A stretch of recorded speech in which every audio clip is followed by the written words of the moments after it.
The storm screamed like a wounded beast. Across the plains of Kirilith 7, Nolan Varick leaned into the wind, the fur-lined hood of his coat shielding his eyes from the blistering sleet. Snow crunched beneath his boots as he pushed up the slope, hunting for the source of the weak distress beacon he'd caught just before the weather jammed his sensors. No sane creature would be out in this hell. Not without reason. His breath steamed as he crested the ridge and scanned the valley below. The wind howled so violently it flattened the skeletal brush. At first, he saw nothing. Then movement. Just beyond a rocky outcropping, the snow swirled around to figures huddled together in the drift. One lay half buried, her long limbs limp, the other crouched over her, shielding her with thin arms and a tattered thermal wrap. Paleons. Nolan's pulse jumped. Not locals, definitely not human. He hesitated, but they weren't a threat. They were freezing. He slid down the slope, stumbling through the knee-deep snow until he reached them. "Hey," he shouted, trying to cut through the wind. "Can you hear me?" The upright one stirred. Her eyes flickered open, slit-pupiled, a dull lavender. Her skin was pale with a faint opalescent sheen, and her lips were cracked with cold. "Please," she rasped. "My sister, she's not waking up." "I've got you," he said, already pulling off his pack. "Both of you." They didn't speak during the trek back to his cabin. The older one, Saren, he learned, clung to her sister's fragile frame as he carried the younger girl in both arms. Her name was Karel. She didn't stir even once. By the time they reached Nolan's home, a reinforced composite dome, half buried into the hillside. His arms ached, and frost had crept into the seams of his gloves. He slammed the door behind them. Warmth and silence swallowed the space. The cabin's geothermal generator hummed steadily beneath the floor. Carefully, he lowered Karel onto the emergency cot near the heater and turned to Saren. "Or strip," he said flatly, then softened. "You're both hypothermic. Get those wet layers off. I'll get blankets." Saren hesitated. Alien or not, she still had modesty. Her large eyes flicked over him warily. "I won't look," he said, turning away. She nodded once and began peeling the layers away from her trembling body. When he returned with insulated blankets and a medkit, she was kneeling beside her sister, both wrapped tightly in fabric, their skin still tinged dangerously pale. "Here," he murmured, injecting a stimulant into Karel's neck. She jerked slightly, coughed. Then, for the first time, opened her eyes. Saren let out a breath like she'd been holding it forever. "You're okay," she whispered, pressing her forehead to Karel's. Nolan stepped back and gave them space. It wasn't until later, once the storm had softened and the cabin filled with the rich smell of broth and recycled air, that the questions started. They sat on the floor, huddled near the low heater. Nolan offered them mugs of nutrient stew. Saren took hers without comment. Karel just stared at hers, her fingers trembling too much to lift it. "I'm Nolan," he said. "You'd got names." Saren's gaze was guarded. "I told you already. I'm Saren. This is Karel. She hesitated. "We were part of a migrant group. Our transport crashed. Most of us died in the cold. You're the first humans we've met on this moon." He nodded slowly. "There's not many of us. I came here to get away from people, not meet more. You live here alone. Always have." Karel finally sipped her broth, her voice small. "Why did you help us?" Nolan looked at her. She was younger, barely more than a teenager by human standards. Her skin glowed faintly blue under the lamplight, her cheeks hollowed from hunger. "Because I've seen people freeze to death," he said. "Didn't want to see it again." They stayed one night, then by the third, the storm had buried the land again, and Nolan knew they weren't going anywhere.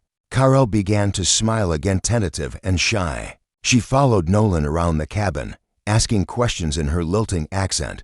"What does this do? Why do humans use so much metal? What's bacon?" Saren stayed quiet, watchful. She didn't trust him. Not completely. Nolan respected that. She was the older sister. She'd likely carried them both through worse than he could imagine. But the thaw came slowly. He caught Saren watching him while he chopped firewood. She studied his hands, the tight roll of muscle in his arms. When their eyes met, she looked away, but she didn't scowl. One night, Nolan woke to a soft sound. He sat up, squinting into the dim light of the cabin. Karel stood near the heater, wrapped in a blanket. Her eyes met his. "I couldn't sleep," she said. "It's too quiet." He nodded, rising and joining her. "The wind used to keep me up too. After a while, the silence is worse." She was quiet, staring into the flickering glow. Then she whispered, "You saved us." He shrugged. "Did what anyone would have." "No," she said softly, "not anyone. You didn't even know us." There was something fragile in her voice, something raw. Karel stepped closer. "I know I'm not human.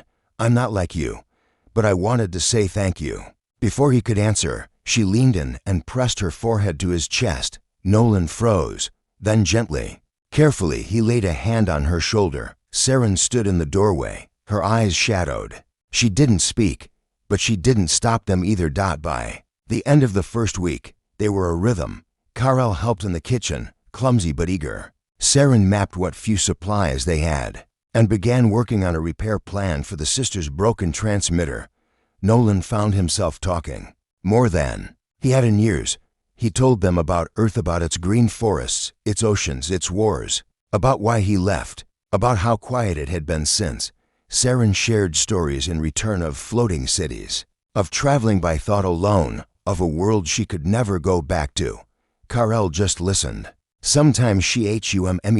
Once, when she thought he wasn't looking, she painted a tiny star on the cabin wall with soot. He didn't clean it off. It was Saren who kissed him first.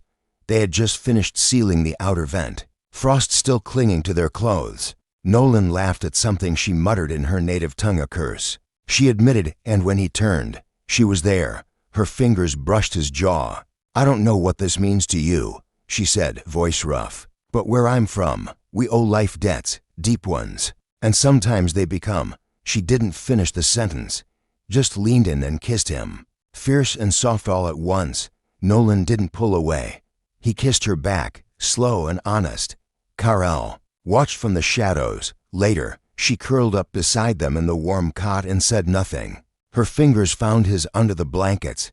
He held them both. Snow melted in patches. Spring threatened the iced still. The sisters stayed. Their beacon was repaired. A ship could have come, but Saren never sent the signal. One morning, while Nolan repaired the water line, he found Karel perched on a stone nearby, swinging her legs. "When I was little," she said, "I thought I'd grow up to marry a star chaser, someone who hunted comets." He raised a brow, disappointed. She smiled. "No, you're warmer than a comet." He laughed. She leaned closer, kissed his cheek. Saren appeared minutes later and kissed his other cheek. They both looked at him. He blinked. "Is this normal where you're from?" Saren shrugged. "It is now." Later, curled in the cot with both sisters pressed to his sides, Nolan listened to the wind whisper outside. The storm no longer scared him. He had built his cabin to weather anything. He never expected it to hold love. But here it was unfolding around him like fire in the snow, and in the language of both their worlds. That was enough. The world had turned to cinders. Lyra stepped over a broken length of power conduit, her soft-boned feet crunching through soot. The ruins of Sector Velt stretched out before her, a mass of blackened girders, charred polymer, and the sour tang of something organic gone to rot. She hated this part of her patrol. Even after 3 months, the winds still carried the scent of fear. The beacon pinged soft and regular on the left side of her mask. Movement, maybe. A heat signature. She raised her scanner and frowned. Human. She almost turned away. But something, an echo of her former life, before the healer's halls, had been burned along with the rest, made her stop. The signature pulsed again. Not a drone, not a trick, a person. She pushed aside a melted sheet of plastiform and crouched. A man lay curled on his side, one leg clearly broken, both hands burned. His breathing was shallow, but not yet ragged. He stirred as her shadow passed over him. "Don't," he rasped. Lyra didn't speak. She slid her hands beneath his arms and began dragging him through the rubble.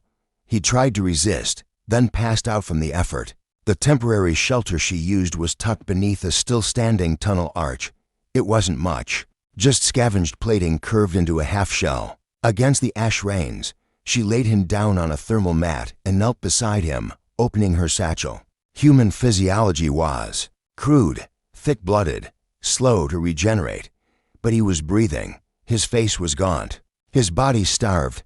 She cleaned the burns, set the leg, wrapped him in insulation. By nightfall, his eyes opened again, pale gray, like old sky. "You're not one of ours," he said quietly. "No, you could have left me. I know." He chuckled, then winced. "I'm Shan." She hesitated. "Lyra." Silence lingered. He looked at her hands as she worked. "You were a medic?" "I was a healer." He nodded, and it meant something. Over the next 2 weeks, she watched him slowly repair himself. He mended a wrist-mounted power cell using melted circuit boards and wove heat panels into the tent's interior.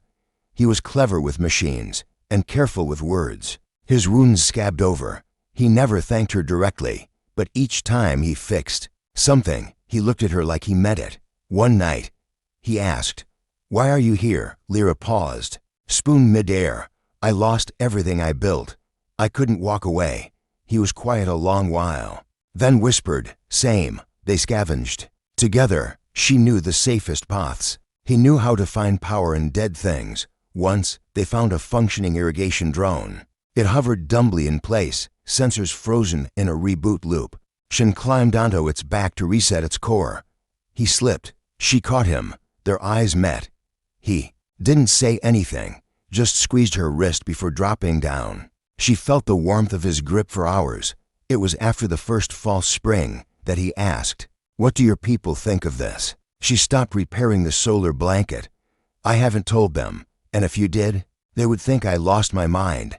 He chuckled softly. "Maybe we both did." She looked at him at the way. He bent over the battery node, fingers graceful even through the scars. His hair had begun to grow out again. A little color returned to his face. She thought, "I like the sound of his voice when he talks to the machines. I like the way he makes space for my silence. I don't care what they think," she said. He looked up. "You don't?" "No, not anymore." That night, as wind howled through the broken corridor above, they lay on opposite sides of the mat, inches apart, not touching, yet held in the same warmth. He whispered into the dark, "I dreamt of fire again. I dreamt of water," she replied. "Maybe we meet somewhere in the middle." She rolled to face him. Their noses almost touched.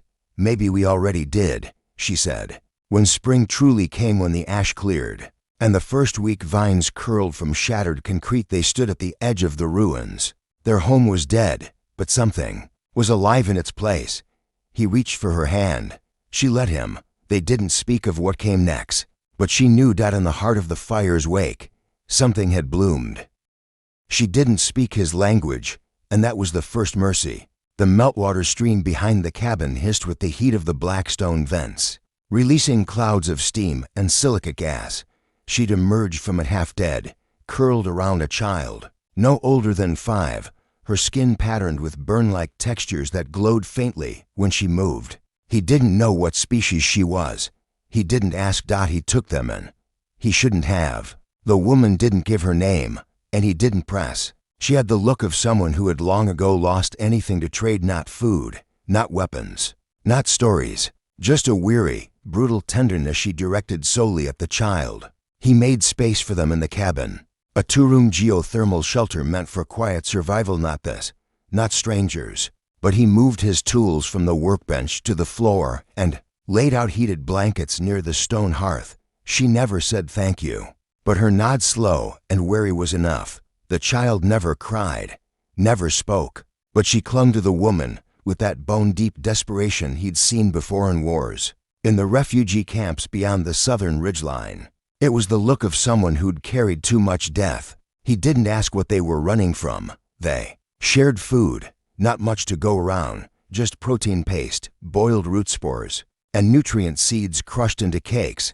The child ate first, every time, and only after did the woman touch her own bowl. That kind of love always made his chest ache. They slept in shifts. He heard her pacing at night, softly, like she didn't quite trust gravity, like she expected to be pulled back into orbit at any moment. Then, on the third morning, she reached for him, not with hands, with sound. He'd been outside fixing the geothermal exhaust when the low hum hit the base of his skull. Resonance, alien but oddly human, like breath stretched into music. He turned, startled, and found her at the door, one hand raised. She was singing to him. The melody was haunting, thin, quivering, like a morning song sung underwater. He didn't understand the words, but they warmed his bones like a language, older than survival. He crouched to meet her eyes. "I don't know what that means," he whispered. "But I hear you." She blinked, once, and the corner of her mouth lifted not a smile, but something close. Inside, the child was drawing circles in the dust again. Always the same three, one whole, one broken, one surrounded by lines. He asked. No questions. By the sixth day, snow had buried the sensor nets. He went out alone to clear them. She was waiting when he returned. There was tension in her stance, every joint taut. The child was gone. He didn't panic. Not until she grasped his wrist and pointed to the west window. To figures. On the horizon. Military issue exosuits. Not his, not hers. She reacted before he did. Her eyes darkened. Her breathing sharpened. She pressed a hand against the child's, drawing on the wall, and hissed something that made his translator hiss and spark. He opened the weapons locker, pulled out the plasma rifle. Held it out to her. She didn't hesitate. They fought side by side in the meltwater fields. He'd forgotten what it felt like to fight with someone, not against them. Her form was fluid, half dance, half blur, glowing marks on her skin lighting with each motion. She moved like a force of nature, neither vengeful nor merciful. When it was over, he limped back into the cabin, blood freezing in the seams of his coat. She followed, silent. The child waited by the fire, eyes wide. She crossed the room and held the girl close, pressed her cheek to the child's, and hummed again, a softer tune. He sat beside them and let the quiet settle. After a long time, she turned to him, spoke one word. It shouldn't have meant anything, but it did. Home. She said it to him. He believed her. Outside, the steam from the Blackstone vents coiled into the sky, and the snow melted in wide, strange rings. The horizon was quiet again. For now. They stayed her together. The asteroid was supposed to be empty. She arrived in a rusted courier pod, lights flickering, one engine held together by ceramic paste and desperate hope. Her chart said the place was dead. No radiation, no life signatures, no infrastructure. Just a cold rock with carved caves from some long-forgotten mining op. She needed quiet. She needed silence. Instead, she found him. He was not supposed to be there. Not alive, not human. And yet, there he stood, barefoot in the cave mouth, holding a bowl of calvite mushrooms like it was the most normal thing in the universe. His beard was a tangled mess. His voice cracked from disuse. But his eyes held stories no calendar could track. "I thought you were a ghost," he said. She raised her plasma knife. "I thought you were extinct." He laughed. It echoed off the stone like thunder in water. They shared the cave. It was not trust. It was necessity. She slept in the upper chambers, among the heat vents and moss. He stayed below, near his plants, his humming machines, his long-ruined comms array. He'd built it all himself, he said, or maybe he'd just kept it from crumbling. He never asked her name. She never gave it. But when the stars trembled, when the long-range sensors blipped with war signs in the distance, he came to her with shaking hands. "I buried something," he whispered. "Someone here?" she asked. He nodded. She thought he meant a body.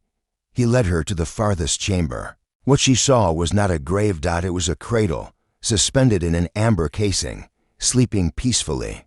Was a woman with green veins in her cheeks and starlight woven into her fingernails. Not human, not alien, something in between. "She saved me," he said, "long ago, before the war made me forget how to speak." "Why did you bury her?" "To protect her." "From what?" He met her gaze. "From me." They argued that night. She wanted to open the chamber, to wake the woman, to understand what had been locked away. He refused. Rage rippled between them like electricity over wet stone. "You don't get to choose for her," she snapped, "and you don't get to undo what she asked me to do." "Did she ask you to live alone in the dark?" Silence. Later, she found him in the garden, crying, planting nothing. She knelt beside him, unsure why her throat felt tight. "She was my first," he whispered. But she wanted me to live, even if she couldn't. And I didn't. Not really. I waited. Until someone came who reminded me how to breathe. She looked at him, then at the sealed chamber. You think that's me? He didn't answer, but he reached out and she let him touch her hand. When the war finally came to the asteroid, she stayed. They buried the chamber deeper, beneath fireproof rock and coded prayers. They stood together at the cave's mouth, watching the stars burn. She leaned her head on his shoulder. Tell me a story, she said. He smiled and began. The snow was different here. It hummed, not with wind, not with anything natural, but with a low, pulsing sound that rose from the hills, as if the planet's bones were singing like something ancient, still waited beneath. He'd never meant to stay long. His ship had crash-landed during a route he shouldn't have taken, and when he pulled himself from the wreckage, smoke in his lungs and ice coating his lashes, he thought, just survive the night. He survived more than that. They found him days in, not one, not two, but a pair of them, sisters he assumed, same tapered ears, same ridged patterns at the base of their necks, the color of sea-washed stone. Their eyes were different though. One shimmered with violet, the other with sun gold. They didn't speak, not at first, but they fed him, wrapped him in heat-drawn cloth, slept beside him, back to back, when the temperature dropped below survival. Their cave wasn't deep, but it had walls carved by hand and prayers etched into the corners. The fire pit burned with crushed minerals, throwing aurora-colored light over their faces. He asked their names. They didn't answer. He didn't press in time. One of them touched his shoulder, a mark of trust. Then the other. Then both. By the first full moon, he wasn't just a guest. He was family, whatever that meant to them. They taught him how to harvest the glowing roots from beneath the ice crust, how to melt snow in a way that kept the minerals balanced, how to hear danger in the crackle of frost. He built a new shelter beside theirs, then woke up one morning with both of them inside his, the younger curled into his chest, the elder holding his hand. It didn't feel like a claim. It felt like surrender. Theirs, shared. The first threat didn't come from nature. It came from orbit. The orbital warning flash painted the cave ceiling red. They all looked up. He moved first, buried the tech, hid the beacon that still pulsed from his ruined ship. They didn't ask questions. They just helped. When the drop pods came, military, territorial, scanning for survivors, they found nothing. The snow hummed louder that day. It didn't let the strangers stay long. When the cold returned, deeper than before, he thought the silence would. Instead, the sisters began to speak. Not in his tongue, not fully, but in fragments, a word here, a phrase, their names finally given, whispered in breath-warmed air. Then questions. Did he want to leave? Did he still dream of stars? Would he stay? If he knew what they truly were.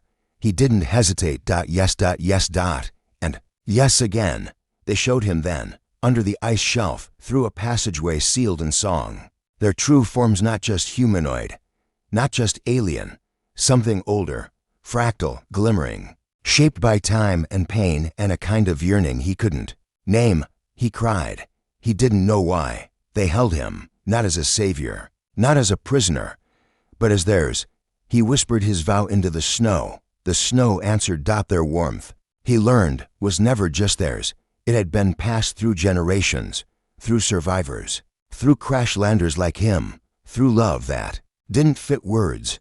Now, when the stars blinked awake overhead, he didn't look up in longing. He looked across the fire, at the sets of eyes that glowed like galaxies, and whispered once more, home.